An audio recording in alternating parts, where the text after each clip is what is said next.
Film ini diawali dengan adegan di mana seorang anak yatim piatu bernama Nandu membunuh seorang bos mafia bernama Suri.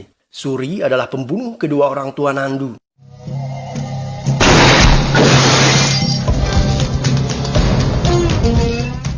Atas keberaniannya itu, Nandu kemudian direkrut oleh bos mafia lainnya yang merupakan musuh bebuyutan Suri. Bos mafia ini bernama Sadu. Suatu malam, Sadu dan komplotannya merampok sebuah bank. Ia mengajak dua anak laki-laki yang bernama Nandu dan Mali untuk memuluskan aksi perampokan tersebut. Rencana awal berjalan lancar, tetapi pada akhirnya mereka dikhianati oleh anak buah Sadu yang bernama Narsing. Setelah selesai membobol bank, Narsing yang bertugas mengendarai mobil justru membawa Sadu dan anak buahnya ke kantor polisi. Ia dan kepala polisi kemudian membagi uang rampokan tersebut. Mereka memukuli Sadu dan anak buahnya hingga babak belur. Nandu menyusun siasat agar bisa keluar dari kantor polisi itu. Ia membuat aliran listrik menjadi konslet, membunuh kepala polisi, dan membawa kabur Sadu dan Mali. వాడు రాడన్నా చంపేశాను.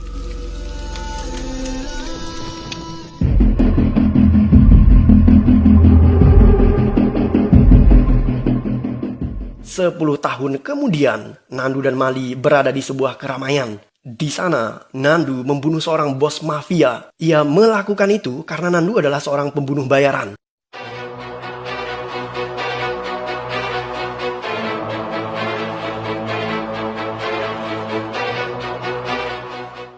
Nandu kemudian dikejar oleh anak buah bos mafia itu. Dalam pelariannya, Nandu dan Mali bahu-membahu untuk memanjat tembok dan berhasil melarikan diri.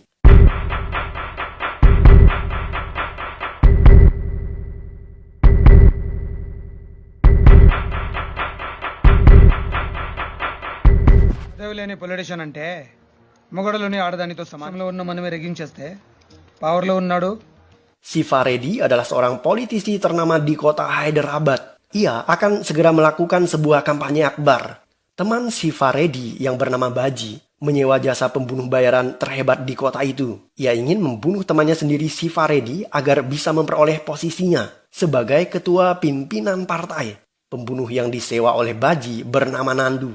Nandu meminta bayaran fantastis, yaitu sebesar 1,5 crore. Dan tata cara pembayarannya harus sesuai dengan instruksi Nandu. Karena Nandu tidak ingin bertatap muka langsung dengan para kliennya. Nandu kemudian berhasil mengambil uang tersebut tanpa ketahuan oleh sang kurir. Sedangkan sisanya dibayar dengan cara ditransfer. మీరు అవునన్నవాడు మంత్రి కాదన్నవాడు కంత్రి. Kampanye akbar Sifaredi berlangsung meriah dan dihadiri oleh ribuan simpatisan. Nandu bersiap membunuh Sifaredi, tetapi sejurus kemudian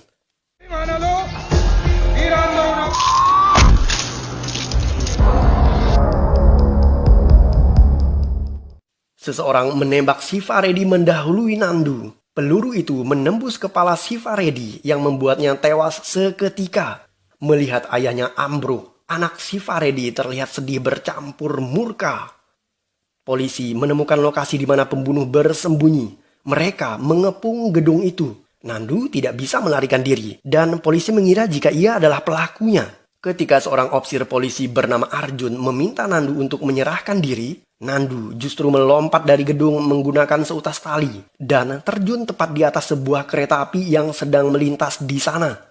Di dalam kereta api, Nandu berkenalan dengan seorang pria bernama Pardu. Pardu adalah lelaki yang ramah. Ia menceritakan semua tentang informasi dirinya kepada Nandu. Pardu mengaku bahwa ia anak yatim piatu sejak kecil dan terpaksa tinggal bersama sang kakek. Pardu kemudian lari dari rumah ketika ia masih remaja. Sekarang ia ingin kembali ke rumah menemui keluarganya setelah mereka terpisah selama 12 tahun. Pardu merasa bersalah karena telah menghilang begitu saja dari keluarganya. Kereta api yang mereka tumpangi tadi berhenti di sebuah stasiun. Di sana polisi Arjun dan rekan-rekannya sudah menunggu. Ketika Arjun melihat Nandu, Arjun membidik Nandu dan melepaskan sebuah tembakan. Tetapi sejurus kemudian, tembakan Arjun justru mengenai Pardu yang secara tidak sengaja tiba-tiba bergerak menutupi tubuh Nandu. Pardu tewas di TKP. sedangkan Nandu berhasil melarikan diri. Pardu? Nandu tiba di kediaman Pardu. Ia mengetahui alamatnya ketika mereka sedang berbicara di kereta api. Nandu ingin menyampaikan kabar duka tentang kematian Pardu kepada keluarganya. Tetapi setibanya di sana, semua anggota keluarga mengira jika Nandu adalah Pardu. Itu bisa terjadi karena mereka terpisah selama 12 tahun. Kakek Pardu yang bernama Satyanara dan anggota keluarga lainnya menyambut kehadiran Nandu dengan penuh sukacita. Nandu akhirnya batal memberitahu berita duka tentang kematian Pardu dan memilih merahasiakannya dari keluarga itu. Pardu ternyata telah dijodohkan dengan seorang gadis bernama Puri, dan gadis ini tinggal bersama mereka. Saat Nandu berada di kamar, Puri masuk ke dalam dan berbicara kepada dirinya. Puri adalah gadis manja yang suka membangga-banggakan dirinya. Puri mengatakan kepada Nandu bahwa ia adalah gadis yang cantik dan sangat disenangi oleh pemuda di desanya. Nandu tidak suka dengan sikap Puri. Ia kemudian mencoba menjatuhkannya dengan mengatakan bahwa Puri adalah gadis yang jelek, hidungnya pesek dan tubuhnya kecil. Tidak terima dikatakan demikian, Puri merengek turun ke bawah dan lapor kepada sang ayah. Nandu kemudian dipaksa untuk meminta maaf kepada Puri. Seiring berjalannya waktu, Nandu mulai akrab dengan keluarga itu. Ia kemudian menerima takdirnya sebagai pengganti Pardu.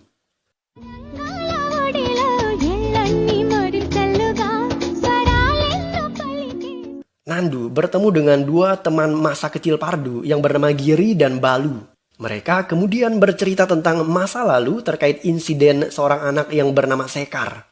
Ketika mereka berusia 10 tahun, Pardu kecil meminta temannya yang bernama Sekar untuk uji nyali.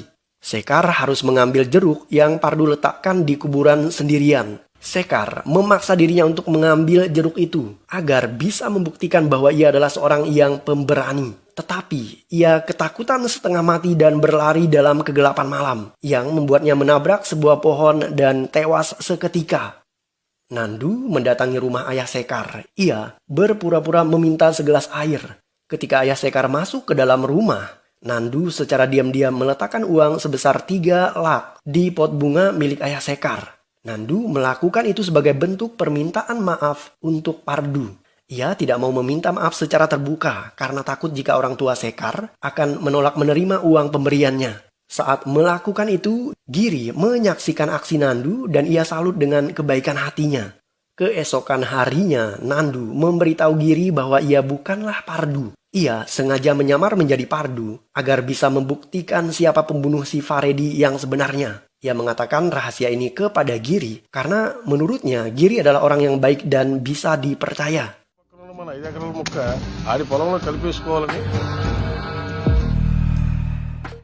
Ada seorang pria bernama Naidu.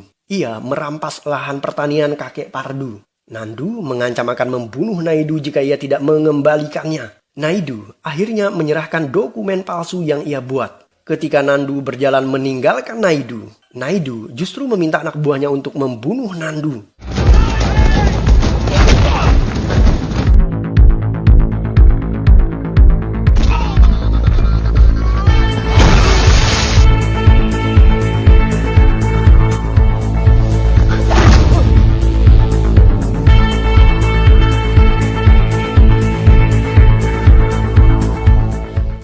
Puri mengetahui bahwa Nandu berhasil mengalahkan semua anak buah Naidu. Mengetahui hal itu, Puri kembali membanggakan dirinya. Ia mengatakan bahwa apa yang dilakukan oleh Nandu adalah hal biasa. Sebaliknya, Puri bisa meratakan anak buah Naidu hanya dengan sekali kedipan mata. Nandu lelah dengan ocehan Puri yang selalu membanggakan dirinya. Ia menggertaknya dengan mengatakan bahwa ia akan membunuh Puri ketika malam tiba. Puri ketakutan. Ia berniat melapor hal itu kepada sang kakek. Nandu menjambak rambut Puri dan membawanya ke ruang baca. Di sana, Nandu meminta maaf karena telah berlaku kasar kepada Puri. Dan ia memohon agar Puri tidak melaporkan kejadian itu. Puri tetap ngeyel. Hal itu membuat Nandu risih. Ia kemudian mengecup bibir Puri yang tidak berhenti ngoceh. Setelahnya, mereka sadar jika ada getar-getar cinta yang bersemayam di hati mereka.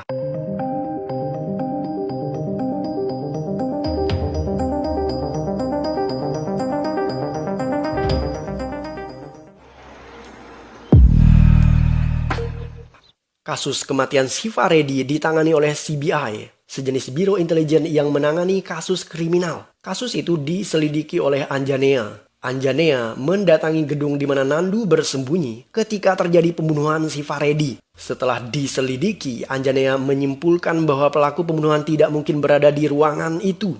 Alasannya adalah, pertama, pembunuh tidak bisa menembak Siva Reddy tepat di bagian jidatnya karena posisi ruangan itu tidak memungkinkan untuk melakukan hal tersebut. Dan yang kedua, peluru yang menembus kepala Siva Reddy bukan berasal dari senjata yang mereka temukan di tempat itu. Anjanea juga memeriksa mayat penumpang kereta api yang ditembak oleh polisi Arjun. Mayat itu adalah mayat Pardu. Tetapi karena tidak ada kartu identitas pada jenazah tersebut, polisi jadi kebingungan untuk mengidentifikasi identitas korban. Anjanea curiga pada penumpang kereta api yang duduk di kompartemen tempat kejadian penembakan. Menurut keterangan petugas kereta api, kompartemen itu diduduki oleh penumpang atas nama Pardu. Anjanea kemudian mendatangi kediaman Pardu. Ia berusaha untuk mengambil sidik jarinya agar bisa membuktikan bahwa Pardu adalah pembunuh sang politisi yang bernama Siva Reddy. Ketika tiba di sana, Anjanea justru bertemu dengan Nandu. Dan ia meminta Nandu agar memegang kartu nama miliknya. Dengan demikian, sidik jari Nandu tertera di sana. Tetapi, Anjanea akhirnya gagal mendapatkan sidik jari itu. Karena Nandu sudah membaca tipu muslihatnya. Nandu berpura-pura meminta kartu nama Anjanea agar bisa menghubungi dirinya terkait perkembangan kasus itu. Anjanea terpaksa memberikan kartu nama tadi. Alhasil, sidik jari pada kartu nama tersebut tidak bisa diperiksa oleh Anjanea.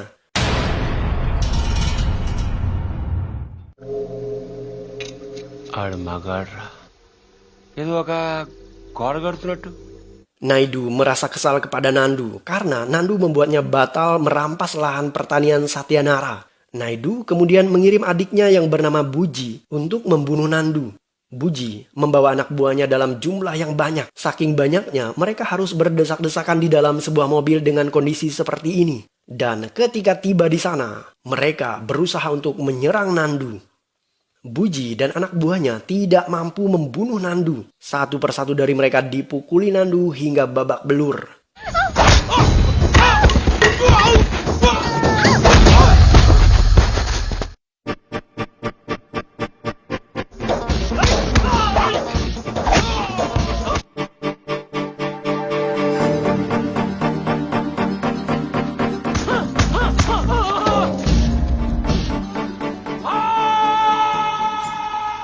Tangan Nandu terluka akibat perkelahian.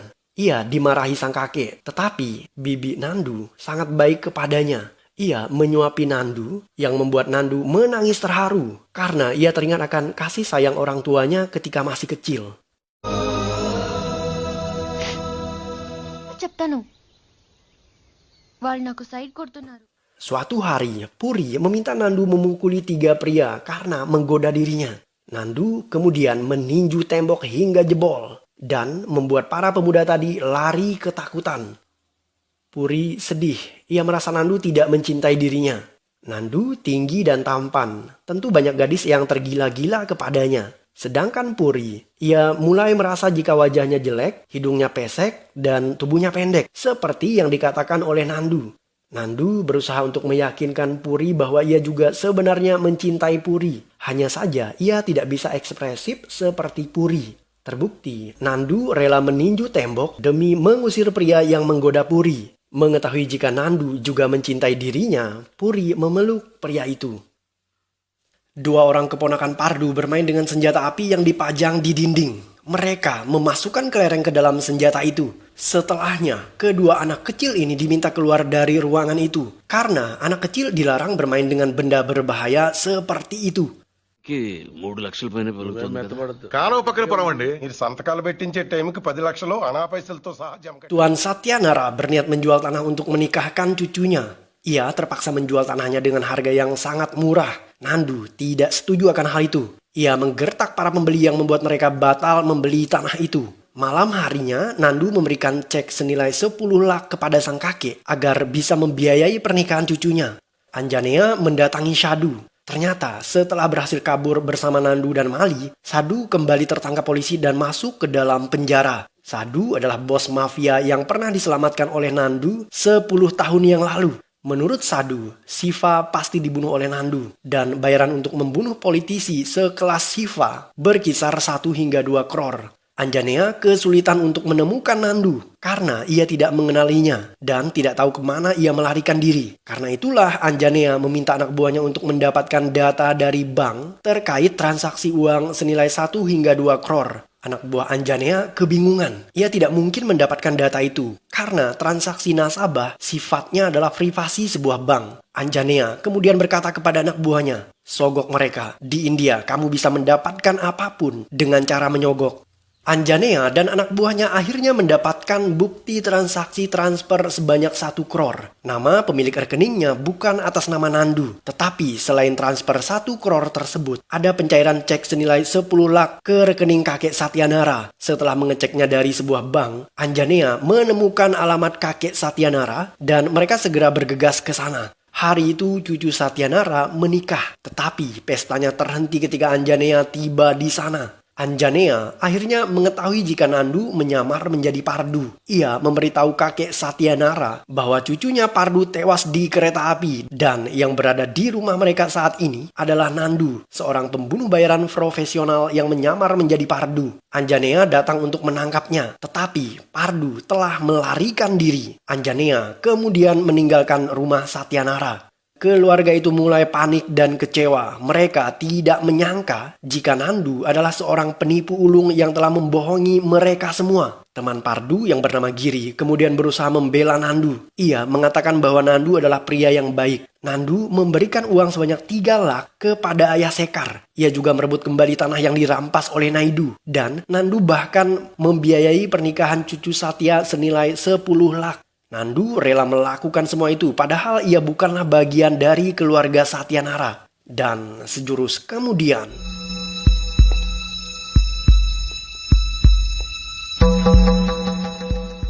Nandu hadir di ruangan itu. Ia berlutut dan mengatakan bahwa awalnya ia memang datang ke tempat itu untuk memberitahu berita tentang kematian Pardu kepada keluarga tersebut. Tetapi ia membatalkan niatnya setelah mengetahui antusiasme keluarga itu menyambut kedatangan Pardu. Ia memang berbohong, tetapi ia tidak berniat untuk menipu mereka semua. Ia bisa saja lari dari polisi, tetapi Nandu tetap memilih kembali dan alasannya adalah: pertama, Nandu menemukan sebuah keluarga ketika ia berada di rumah itu dan ia kembali untuk mempertahankan keluarganya. Dan yang kedua, Nandu mencintai Puri.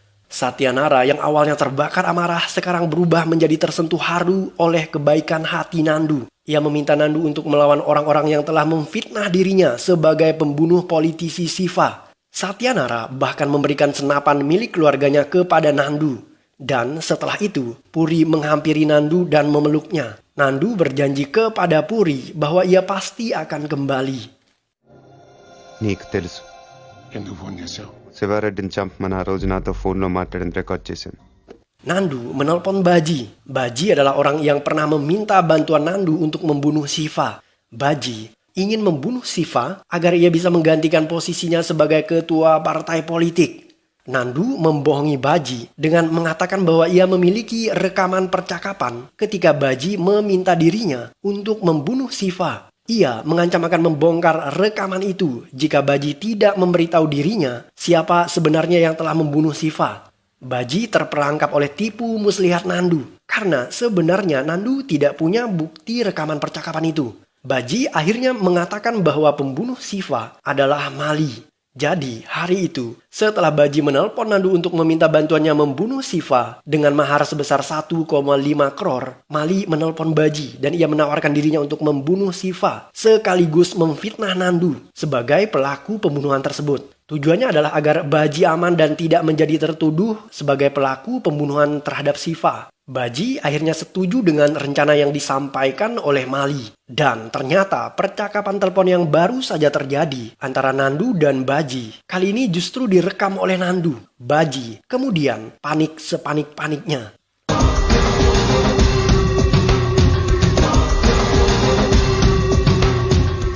Nandu menemui Mali. Mereka berdua adalah teman senasib dan seperjuangan sejak kecil. Mali mengkhianati Nandu demi uang. Ia dibayar sebesar 2,5 crore.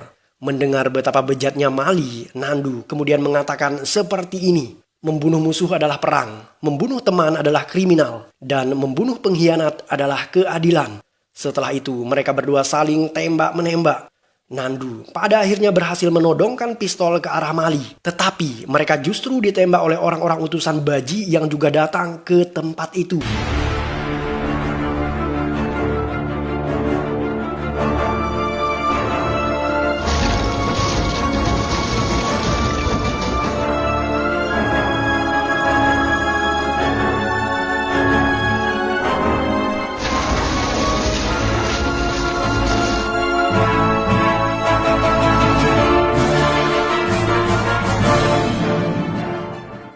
Setelah menghabisi semua penjahat, Nandu kembali berhadapan dengan temannya Mali. Mereka terlibat perkelahian dengan tangan kosong karena senjata keduanya terhempas jatuh di lantai.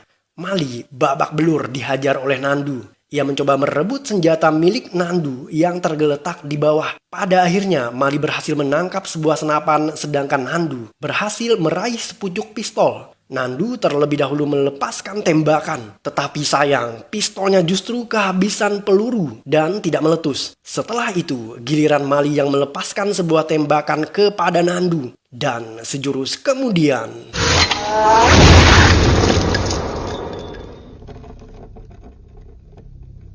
Senapan Mali meletus dan justru menembak dirinya sendiri karena peluru senapan itu terhalang biji kelereng yang pernah dimasukkan oleh keponakan Pardu ketika mereka bermain-main dengan senapan itu di rumah kakek Satyanara.